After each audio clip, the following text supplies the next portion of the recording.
Quero ler com vocês uma passagem da Bíblia aqui, que está lá em Tiago. Confesso que nesses últimos dias tenho meditado muito sobre Tiago, praticamente todos os dias.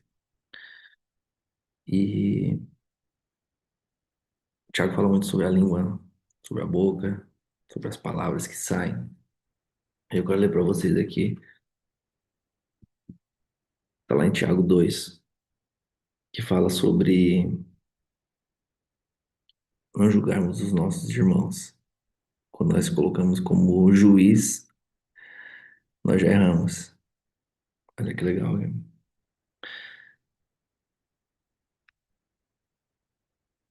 Meus irmãos, como os crentes, não. E nosso Senhor glorioso. Não façamos diferença entre as pessoas, tratando com parcialidade, ou seja, com favoritismo. Suponho que numa reunião de vocês, entre um homem com um anel de ouro e roupas finas, e também entre um pobre com roupas velhas e sujas. Se vocês derem atenção especial ao homem que está vestido com roupas finas e disserem: aqui está um lugar apropriado para o Senhor, mas disserem ao pobre: você fique em pé ali ou sente-se no chão.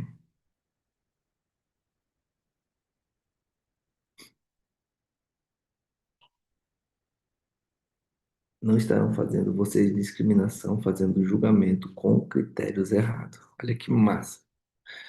Isso é muito top. Ouçam, meus irmãos, não escolheu Deus os que são pobres aos olhos do mundo para que sejam ricos e fé e herdarem o reino. Para aquele que prometeu aos que o amam. Mas vocês têm desprezado o pobre, não são os ricos que oprimem vocês. Não são eles que o arrastam para os tribunais. Não são eles que difamam o bom nome que que vocês foram invocados.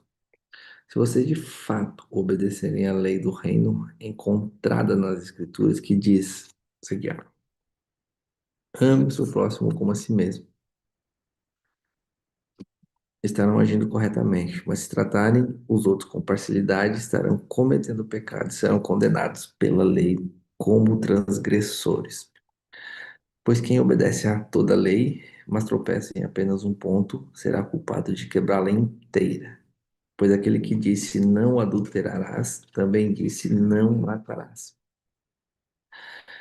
Se você não comete adultério, mas comete assassinato, torna-se transgressor da lei. Falem e ajam como quem vai ser julgado pela própria lei da liberdade, porque será exercido juízo sem misericórdia sobre quem não foi misericordioso. A misericórdia triunfa sobre o juízo. E aí que na frente fala, né? No versículo 14, sobre fé e obras. De que adianta, meus irmãos, alguém disser que tem fé se não tem obras? Acaso a fé pode salvá-lo? Se um irmão ou irmão estiver necessitando de roupas e de alimento de cada dia, e um de vocês lhe disser, vá em paz, aqueça-se e alimente-se até satisfazer-se, sem porém lhe dizer nada, sem porém lhe der nada, de que adianta isso? Assim também a fé por si só, se não for acompanhada de obras, está morta. Mas alguém dirá: você tem fé, eu tenho obras. Mostre-me a sua fé sem obras, e eu lhe mostrarei a minha fé pelas obras. Você crê que existe um só Deus? Muito bem. Até mesmo os demônios creem e tremem. Essa parte aqui é muito top. Fazer um parênteses aí.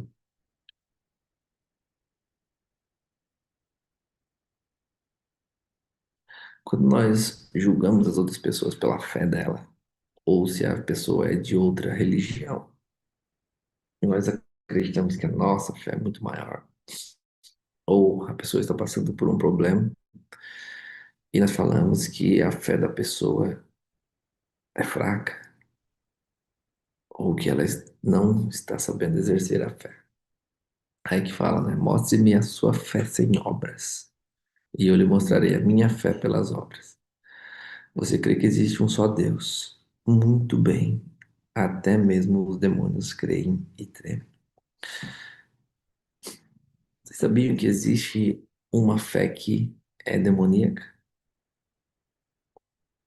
Aí tu pode estar me perguntando, cara, uma fé demoníaca. Então quer dizer que o diabo tem fé? Sim. Para que o diabo acredite em Deus é necessário de fé. Então ele também tem fé. Porque aqui mesmo fala,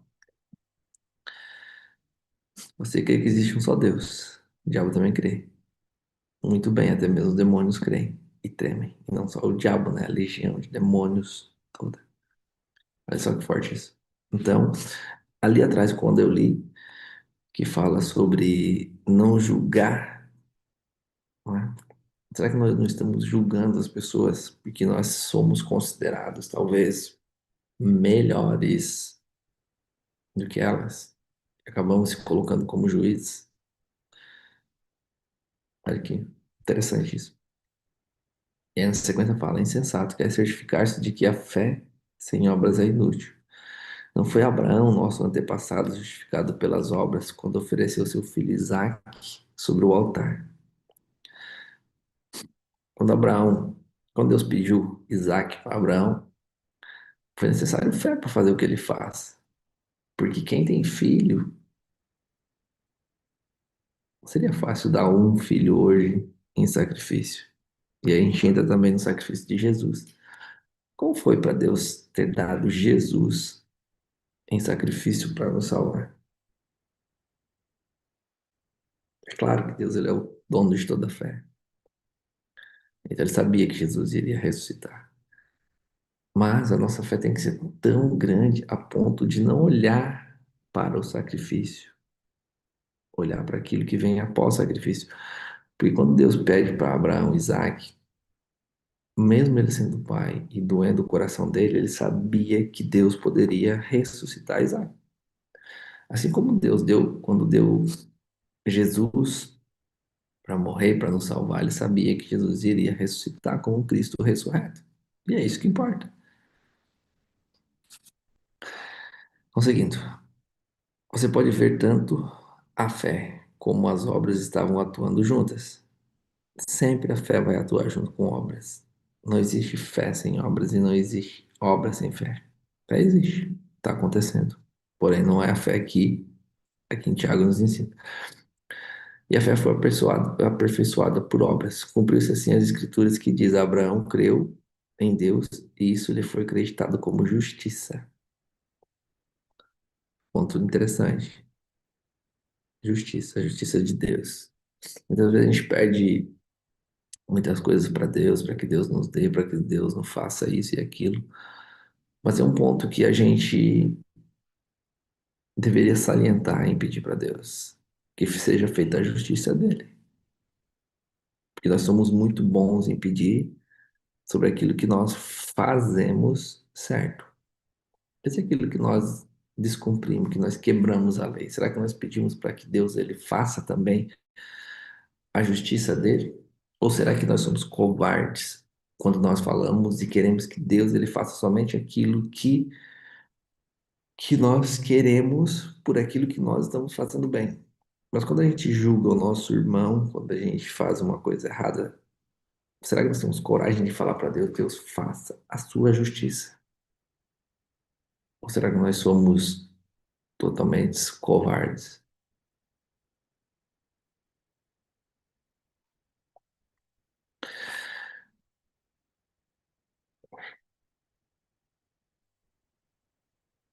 E aí ele foi chamado amigo de Deus.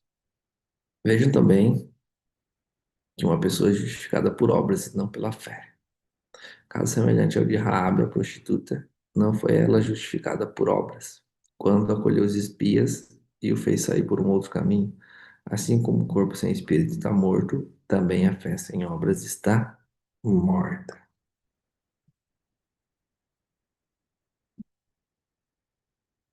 Essa passagem é muito interessante. E desde lá de Gênesis, é tudo pela fé.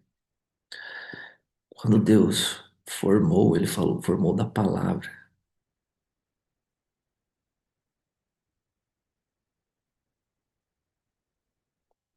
Tiago fala muito sobre a língua, o poder da língua, sobre o poder da palavra. No princípio era o Verbo e o Verbo era Deus.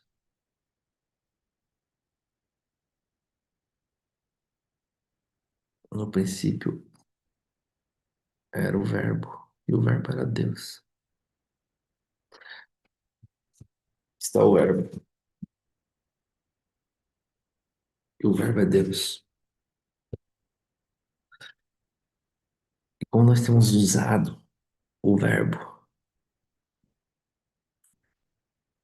como nós temos usado as nossas palavras, e aí nós, como homens de sacerdócio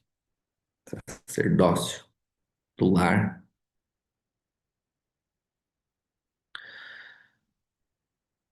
como nós temos usado a nossa língua, a nossa boca, sobre nossa família, sobre nossas esposas, sobre os nossos filhos, sobre os nossos negócios. Por um certo tempo eu acreditei que o lar era um lugar onde a mulher era responsável por tudo, cuidar dos filhos, né? Porque a Bíblia fala que a mulher sábia edifica a casa. E por um tempo eu coloquei a responsabilidade sobre minha esposa, sobre ela ter a perspecção e olhar sobre aquilo que está acontecendo. E realmente ela tem. Só ela não tem a responsabilidade de cobrir a casa. Ela não tem a responsabilidade de guardar os nossos filhos. Ela não tem a responsabilidade de olhar como uma águia protege seus filhotes. E diante de muitas situações que nós passamos e algumas dificuldades que nós enfrentamos, eu comecei a analisar que o mundo ele está fragilizado porque os homens não têm se levantado. Os homens não têm acordado. A primeira que acorda é a mulher. A mulher é que mais ora. A mulher é que mais se conecta. A mulher é que mais fala. A mulher, quando ela tem um problema, ela logo encontra uma solução. A mulher, quando ela tem um problema, logo ela encontra alguém para se conectar, uma amiga fiel, para que ela já solte aquilo. E nós homens? E nós homens, como que nós estamos agindo diante de todas as situações? Como nós temos agido?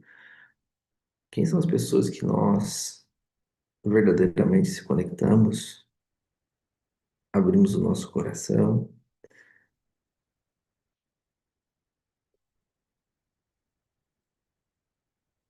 E muitas vezes nós somos muito julgados por isso. Chega um momento que nós temos que se levantar, e principalmente em oração,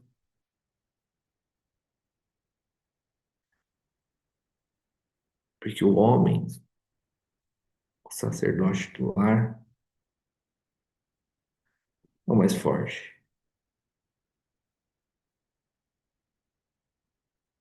Ele não é o melhor, mas ele é o que mais ora. Ele é o primeiro que levanta. E levantar, além de ser o sentido físico, é o levantar espiritual, levantar em oração, olhar para as circunstâncias. Quando verdadeiramente nós falamos que nós morreríamos pela nossa família, pelas nossas esposas, fisicamente nós morreríamos mesmo.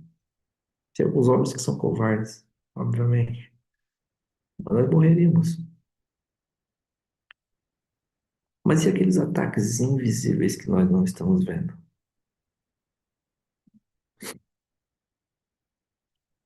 E aquelas palavras, como fala em Tiago, nós morreríamos sim, fisicamente. Nós estamos trazendo vida para nossa casa. Nós estamos trazendo a luz para nossa casa.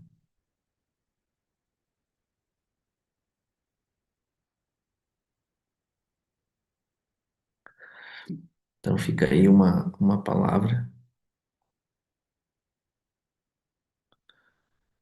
sobre trazer vida, sobre falar, sobre orar. A oração é a conexão que nos conecta ao Pai de uma forma de coração. A oração conecta o nosso espírito com o Espírito de Deus. Automaticamente esse canal ele já está aberto. Porém, existem algumas interferências que nós mesmos colocamos. O nosso espírito, ou melhor, o Espírito de Deus, ele já está em nós. Já foi depositado o Espírito de Deus em nós. E por que que não flui naturalmente? Porque é necessário fazer algumas coisas por fé.